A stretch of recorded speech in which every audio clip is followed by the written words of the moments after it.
The morning sun cast long shadows across the cobblestone courtyard of Buckingham Palace as Sergeant James Mitchell adjusted his iconic red tunic for the 100th time that week. At 28 years old, he had been serving in the Queen's Guard for 6 years, and the weight of tradition pressed down on his shoulders as heavily as his bearskin hat. The tourists were already gathering, cameras ready to capture the stoic soldiers who were famous for never breaking character, never showing emotion, and never, ever smiling. James had always taken pride in his ability to stand perfectly still for hours, his face a mask of professional indifference. The training had been rigorous, drilling into him and his fellow guards that they were living statues, symbols of British discipline and unwavering duty. But lately, something had been stirring within him, a growing awareness of the world beyond his rigid stance. It started 3 weeks ago when he noticed a little girl with pigtails and a bright yellow dress who visited the palace gates every Tuesday with her grandmother. The child, who couldn't have been more than 5 years old, would press her face against the iron bars and wave enthusiastically at him. Her grandmother, a frail woman with silver hair and kind eyes, would gently pull her back, whispering apologies for disturbing the guard's duty. But the little girl never gave up. Week after week, she would return with the same infectious enthusiasm, her small hand wiggling through the bars in a persistent wave. On this particular Tuesday morning, as James took his position at the entrance gate, he spotted the familiar yellow dress approaching.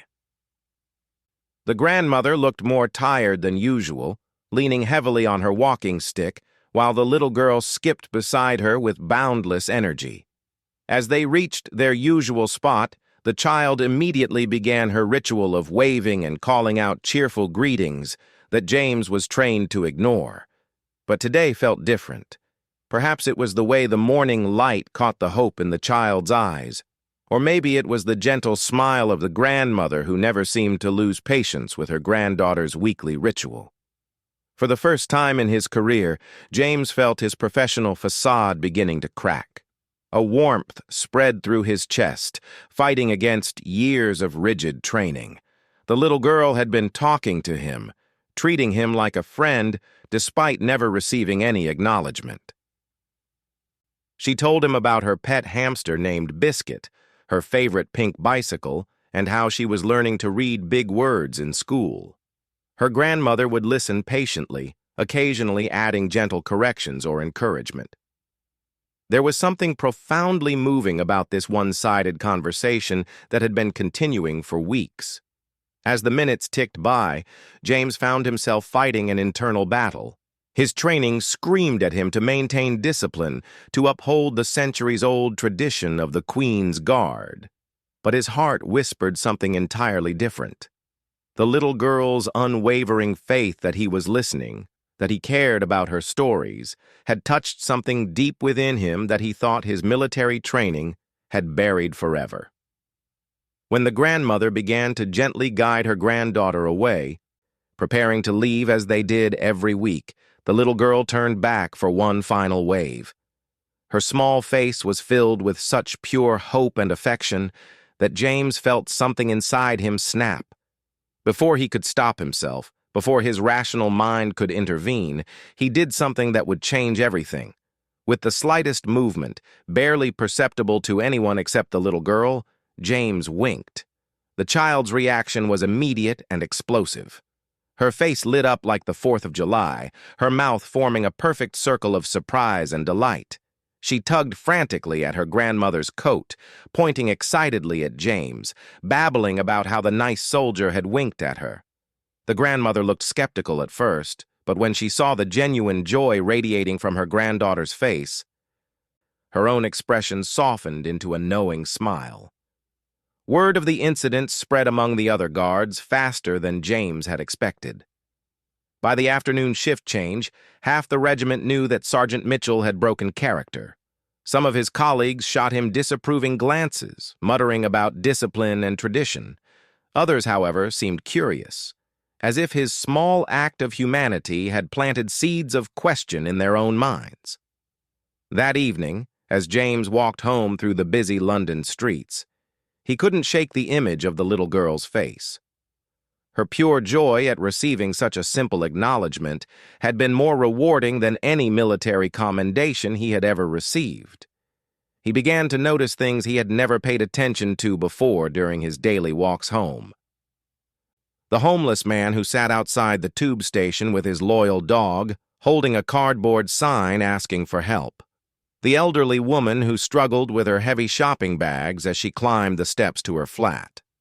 The young mother pushing a pram while trying to manage two toddlers who seemed determined to run in opposite directions. The next morning brought news that would test James's newfound awareness even further. As he arrived for duty, his commanding officer, Captain Reynolds, pulled him aside. The captain was a stern man in his 50s, with steel-gray hair and eyes that seemed to see everything. James braced himself for a reprimand about the previous day's breach of protocol. Instead, Captain Reynolds surprised him with an unexpected revelation. A local news crew had been filming near the palace gates the day before, capturing footage for a documentary about London's tourist attractions. The camera had picked up James's interaction with the little girl, and the footage had already begun circulating on social media. The video showed the moment of connection between the soldier and the child, and the public response was overwhelmingly positive. People were calling it heartwarming, sharing stories about their own interactions with the Queen's Guard, and praising the humanity shown by the soldiers behind the uniforms. The palace's public relations department was fielding calls from media outlets around the world, all wanting to know more about the guard who had shown such unexpected kindness.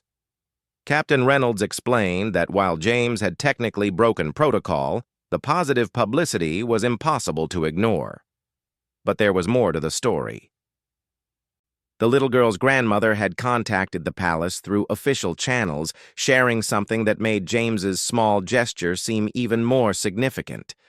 The child had been diagnosed with a rare form of childhood leukemia 6 months ago, and her weekly visits to see the guards had become a bright spot in her difficult treatment schedule. The grandmother explained that her granddaughter had always believed the guards were her special friends, and James's wink had validated that belief in a way that would give her strength for the challenges ahead. As Captain Reynolds shared this information, James felt the weight of responsibility settling on his shoulders in an entirely new way. His small act of kindness had touched a life that needed hope more than he could have imagined. The captain studied his face carefully before speaking again, explaining that the palace had received dozens of similar letters over the years from people whose lives had been brightened by small interactions with the guards. The conversation with his commanding officer left James with much to think about as he took his position for the day's duty. The tourists gathered as usual, cameras ready to capture the famous stoic soldiers. But now James saw them differently. Behind every camera was a person with their own story, their own hopes and struggles. The elderly couple taking photos might be celebrating their 50th anniversary.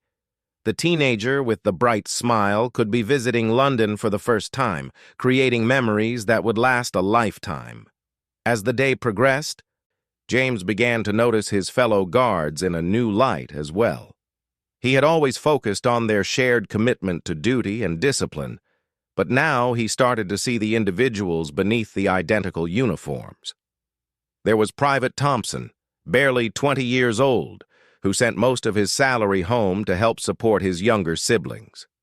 Corporal Davies had served 3 tours in Afghanistan before joining the ceremonial unit, carrying invisible wounds that his stoic exterior never revealed. Each man had his own reason for serving, his own story of sacrifice and dedication. The revelation that his small gesture had meant so much to someone fighting a serious illness made James question everything he thought he knew about his role. Was it possible that showing humanity could be just as important as maintaining tradition? Could the Queen's Guard serve their country not just through discipline and ceremony, but through connection and compassion as well? As his shift neared its end, James caught sight of a familiar figure approaching the gates. The little girl in the yellow dress was back, but this time she wasn't alone. Her grandmother walked beside her as usual, but they were accompanied by what appeared to be several other family members, including a woman who bore a strong resemblance to the child and a tall man with gentle eyes who kept his protective hand on the little girl's shoulder. The group approached the gates with obvious excitement, the little girl practically bouncing with anticipation. She had clearly told everyone about her special moment with the guard, and they had come to witness this magical interaction for themselves. James felt a flutter of nervousness as he realized that his choice in this moment would set a precedent not just for himself, but potentially for all the guards who served alongside him. The weight of tradition pressed down on him as heavily as ever, but it was now balanced by something equally powerful: the knowledge that his humanity could make a real difference in someone's life. As the little girl took her familiar position at the gate and raised her small hand in greeting, James faced a decision that would define not just his career, but his understanding of what it truly meant to serve others. James's decision came naturally this time. Without hesitation, he offered the little girl another gentle wink, followed by the slightest nod toward her family members. The child's squeal of delight echoed across the courtyard, and her family exchanged amazed glances as they witnessed the stoic guard's unexpected warmth. The little girl's mother wiped away tears as she watched her daughter's face light up with pure joy, understanding better than anyone how precious these moments of happiness had become during their family's difficult journey. The ripple effects of James's actions spread far beyond that single interaction. Within days, other members of the Queen's Guard began to report similar moments of connection with visitors.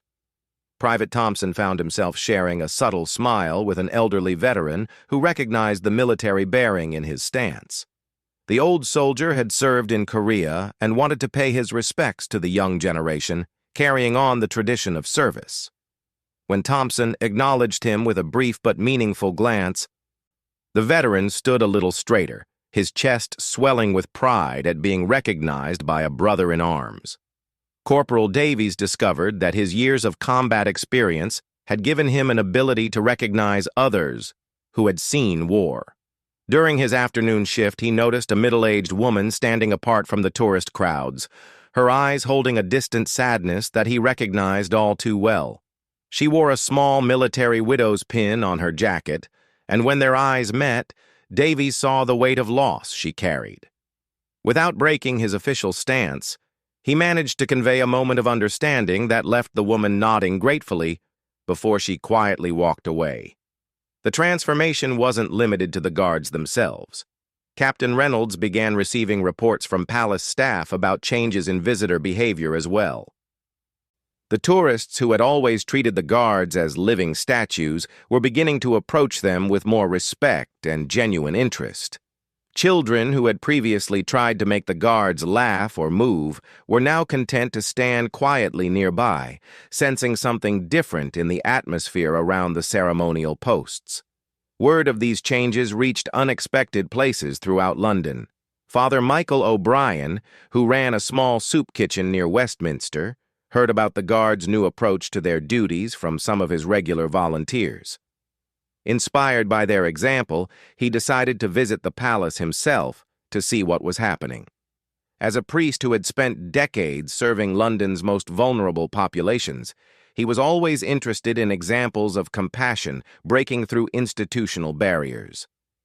When Father O'Brien arrived at the palace gates on a rainy Thursday afternoon, he was struck by the atmosphere he encountered. The usual crowds of tourists were there, but there was something different in the way they interacted with the guards.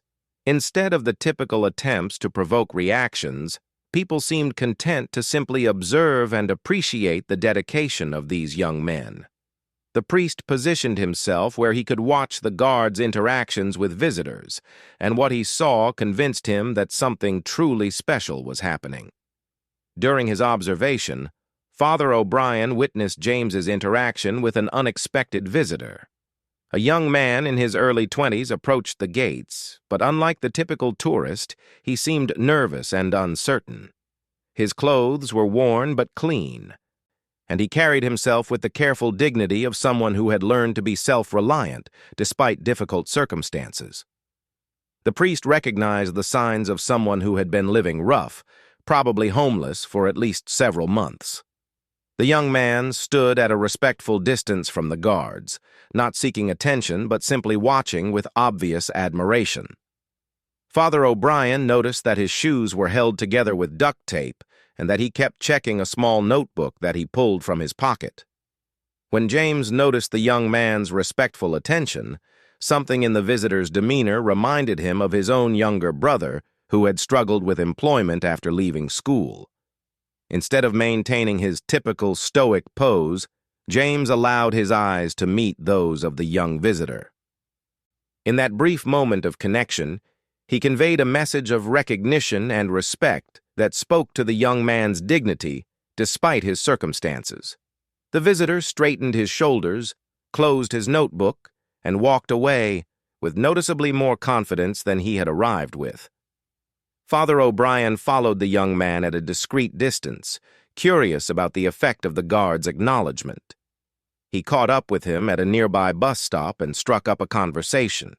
The young man, whose name was David, explained that he had been coming to watch the guards for weeks, finding inspiration in their discipline and dedication. He had been keeping a journal of his job search efforts and had been feeling particularly discouraged that day after yet another rejection. The moment of recognition from the guard had reminded David that his worth as a person wasn't defined by his current circumstances. Father O'Brien invited David to visit the soup kitchen, not just for a meal but to meet some volunteers who might be able to help with his job search. The priest realized that the guard's simple acts of human recognition were creating ripples of hope that extended far beyond the palace walls. Meanwhile, back at the palace, the guards were discovering that their new approach was changing their own experience of duty as well. James found that his shifts passed more quickly and felt more meaningful when he allowed himself to truly see the people around him. Instead of counting the hours until his relief arrived, he began to look forward to the unexpected moments of connection that each day might bring. The little girl with leukemia continued her weekly visits, but now she brought something new each time. Sometimes it was a drawing she had made for her special friend at the palace. Other times she would share exciting news about her treatment progress or stories about her adventures with her pet hamster Biscuit. James began to feel genuinely invested in her journey, celebrating her small victories and offering silent encouragement during the more difficult weeks. One particularly meaningful visit came when the little girl arrived with her head covered by a colorful scarf instead of her usual pigtails. The chemotherapy had taken her hair, but her spirits remained undaunted. She proudly showed James her new scarf, which was decorated with pictures of soldiers and palace guards. Her grandmother explained that she had insisted on that particular pattern because she wanted to match her heroes at the palace. James felt his throat tighten with emotion as he looked at this brave little girl who had made him and his colleagues into symbols of strength for her own battle. Without thinking about protocol or consequences, he reached up and adjusted his bearskin hat in a small salute to her courage. The gesture was subtle enough that most observers wouldn't have noticed, but the little girl understood perfectly. She giggled and gave him an exaggerated salute in return, making her entire family smile despite the challenging circumstances they were facing. The positive changes weren't going unnoticed by palace officials either. The tourism department reported that visitor satisfaction scores had increased significantly in recent weeks, with many tourists commenting specifically on the warm professionalism of the guards. Social media posts about visits to Buckingham Palace were increasingly positive, with people sharing stories about feeling welcomed and respected rather than simply ignored. More importantly, the guards themselves were reporting higher job satisfaction and a renewed sense of purpose in their ceremonial duties. The rigid discipline that had once felt constraining was now balanced by opportunities for genuine human connection. They were learning that strength and compassion weren't mutually exclusive, and that showing humanity could actually enhance rather than diminish their effectiveness as representatives of the Crown. The changes also attracted the attention of Dr. Sarah Williams, a psychologist who specialized in the effects of social connection on mental health. She had read about the Guards' new approach in a newspaper article and was fascinated by the implications. Dr. Williams reached out to Captain Reynolds, requesting permission to study the phenomenon and its effects on both the Guards and the palace visitors. Her research proposal suggested that the Guards were inadvertently demonstrating something that psychologists had long known, that brief moments of authentic human connection could have profound effects on people's well-being and sense of belonging. She wanted to document these interactions and their outcomes, believing that the Guards' experience could provide valuable insights for other institutions and organizations. Captain Reynolds was initially skeptical about having academics studying his men, but he was also curious about the science behind what they were experiencing. After consulting with his superiors, he agreed to allow Dr. Williams limited access to observe and interview volunteers among the Guards. The research would be conducted carefully to ensure that it didn't interfere with their duties or compromise security protocols. As Dr. Williams began her preliminary observations, she was struck by the transformation she witnessed. The Guards who participated in these moments of connection appeared more alert, more engaged, and paradoxically more focused on their duties rather than less. The visitors they interacted with showed measurable improvements in mood and reported feeling more positive about their entire London experience. But perhaps most significantly, Dr. Williams observed that the Guards' actions were inspiring similar behavior in other people. Tourists who witnessed these kind interactions began treating other service workers throughout London with greater respect and appreciation. The ripple effects of compassion were spreading throughout the city in ways that no one could have anticipated. The culmination of this transformation came during an unexpected visit from a group of military veterans who were touring London as part of a rehabilitation program. These men and women had served their country in various conflicts and were now struggling with the challenges of returning to civilian life. Many were dealing with physical injuries, post-traumatic stress, or simply the difficulty of finding their place in a world that didn't always understand their sacrifice. When the veterans arrived at Buckingham Palace, they approached the Guards with a mixture of respect and recognition that was immediately apparent. These were people who understood the weight of duty, the burden of service, and the challenge of maintaining composure under pressure. The active duty Guards recognized something of themselves in these visitors, creating an instant bond that transcended their different circumstances. James was on duty when the veterans approached his post, and he immediately sensed something different about this group of visitors. Unlike the typical tourists who viewed the Guards as curiosities or photo opportunities, these men and women looked at him with the knowing eyes of people who understood what it meant to serve. Among them was Sergeant Major Patricia Hayes, a woman in her 40s who had lost her left leg to an improvised explosive device in Afghanistan. She moved with the aid of a prosthetic limb and a walking stick, but her military bearing remained unmistakable. As Patricia positioned herself near James's post, she didn't speak or attempt to get his attention. Instead, she simply stood at attention herself, offering a fellow soldier the respect that one warrior gives to another.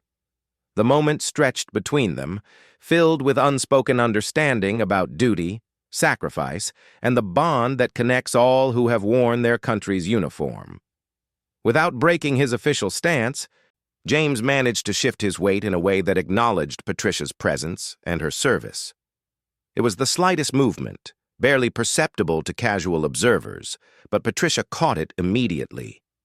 Her eyes brightened, and she offered an almost imperceptible nod in return. The exchange lasted perhaps 10 seconds, but it communicated volumes about mutual respect and recognition. Dr. Williams, who was observing from a nearby position, later described this interaction as one of the most powerful examples of nonverbal communication she had ever witnessed. The guard and the veteran had managed to have an entire conversation about service, sacrifice, and honor without saying a single word. Both individuals walked away from the encounter, visibly moved by the connection they had shared. Word of the veteran's visit and the guard's respectful response reached the highest levels of palace administration. Her Majesty's private secretary took note of the positive publicity and the way the guards were representing the crown through their compassionate professionalism. A memo was circulated among senior staff, acknowledging that the guards' new approach was enhancing rather than diminishing their effectiveness as ambassadors for the monarchy. The little girl's weekly visits continued to be a highlight for James, but her story took an unexpected turn that would touch the entire regiment. During one of her regular Tuesday visits, her grandmother shared wonderful news. The child's latest medical tests showed that her treatment was working better than doctors had dared to hope. Her cancer markers were dropping steadily, and her prognosis had improved dramatically. The little girl, who had no full understanding of the medical details, only knew that the grown-ups in her life seemed happier and less worried than they had been in months. She celebrated the good news by bringing James a hand-drawn picture of a guard standing next to a little girl, both of them smiling under a bright yellow sun. At the bottom of the drawing, in her careful kindergarten handwriting, she had written, "Thank you for being my friend." James accepted the drawing with as much ceremony as he would have received an official commendation, treating it with the respect that such a gift deserved. He carefully folded it and tucked it into his uniform pocket, where it would remain close to his heart throughout his shift. The gesture wasn't lost on the growing crowd of observers, many of whom were moved to tears by the obvious affection between the stoic soldier and the brave little girl. The story of James and the little girl eventually reached the attention of the BBC, which featured their friendship in a documentary about modern London. The program explored how ancient traditions could adapt to contemporary needs without losing their essential meaning.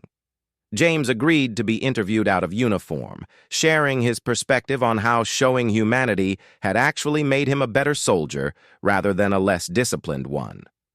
During the interview, James explained that recognizing the humanity in others had helped him understand the true purpose of his ceremonial role. The Queen's Guard existed not just to follow protocol, but to represent the best values of their nation: strength, dignity, compassion, and service to others. By connecting with the people they served, the Guards were fulfilling their mission in the most authentic way possible. The documentary's impact extended far beyond the UK. International news outlets picked up the story, and soon guards and ceremonial units around the world were discussing the balance between tradition and humanity. The Vatican's Swiss Guard, the guards at the Tomb of the Unknown Soldier in Arlington, and ceremonial units in countries across Europe all began examining their own practices in light of the London Guard's experience. Captain Reynolds found himself fielding calls from military units around the world, all wanting to understand how they had managed to maintain discipline while allowing for human connection.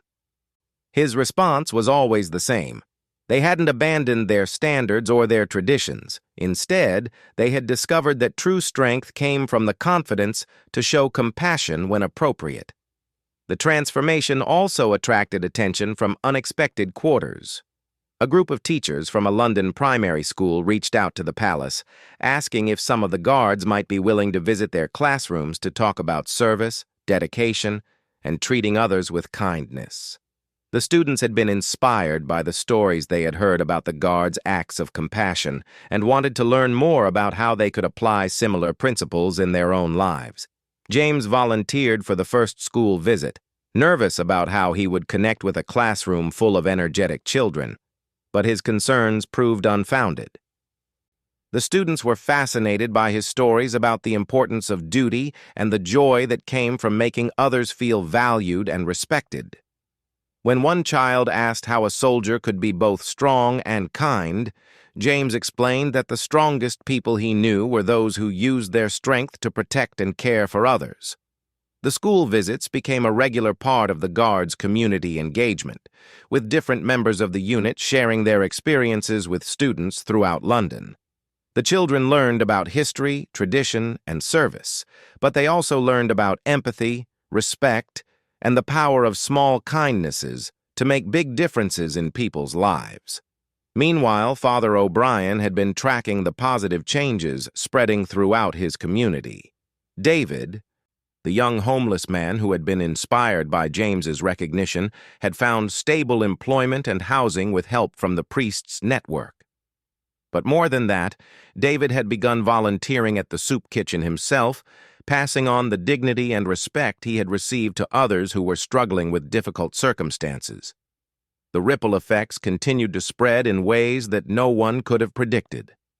The Guards' example had inspired staff throughout London's tourist attractions to reconsider how they interacted with visitors.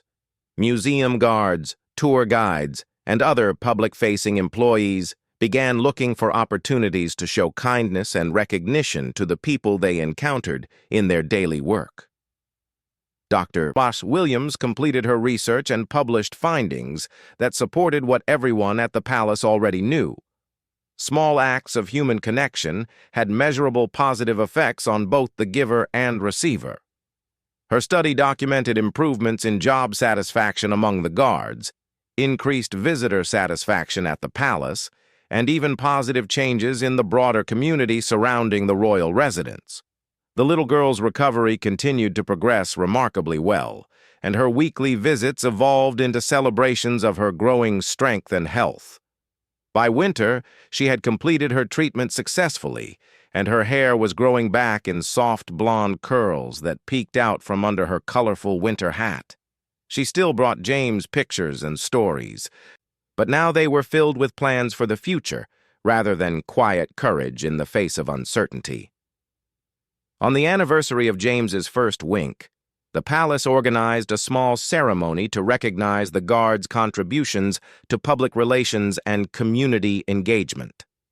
The Queen herself made a brief appearance, acknowledging that the Guards had found a way to honor tradition while adapting to the needs of a modern world.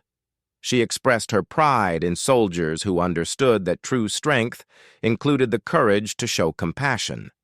The little girl was invited to attend the ceremony with her family, and she presented the Queen with a drawing of the palace surrounded by smiling guards and happy visitors.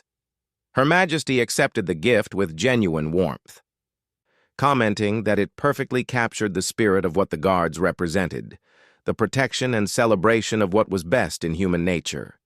As James stood at attention during the ceremony, he reflected on how much had changed since that first moment when he had decided to acknowledge a little girl's faith in his friendship.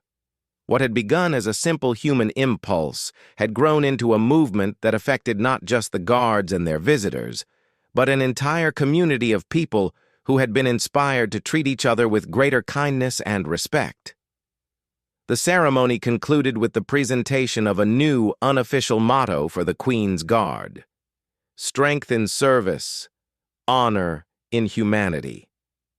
It captured perfectly the lesson they had all learned, that true discipline came not from suppressing their humanity, but from channeling it in service of others. Looking out at the crowd of observers, James could see familiar faces that had become part of his extended palace family. The veterans who visited regularly, the school children who had learned about service and kindness, the tourists who approached the Guards with respect and appreciation rather than mere curiosity. Each represented a connection that had enriched his understanding of what it meant to serve his country and his fellow human beings. The little girl, now healthy and strong, gave him one final wave as her family prepared to leave the ceremony. James responded with the kind of warm smile that had become his signature, knowing that their friendship had taught him one of the most important lessons of his military career, that the greatest victories were often won not through force or rigid discipline, but through the simple courage to recognize and celebrate the humanity in others. As the sun set over London that evening, James took his position for the final shift of this remarkable day. The tourists gathered as always, but now they came not just to see the famous guards, but to experience the warmth and dignity that had become the new hallmark of the Queen's Guard. Each visitor who approached his post was greeted not with cold indifference, but with the quiet recognition that every human being deserved to be seen, respected, and valued. The transformation was complete, but the journey was far from over. Each day brought new opportunities to serve, to connect, and to demonstrate that true strength lay not in standing apart from humanity, but in standing firmly within it, ready to protect and celebrate all that made life precious and meaningful.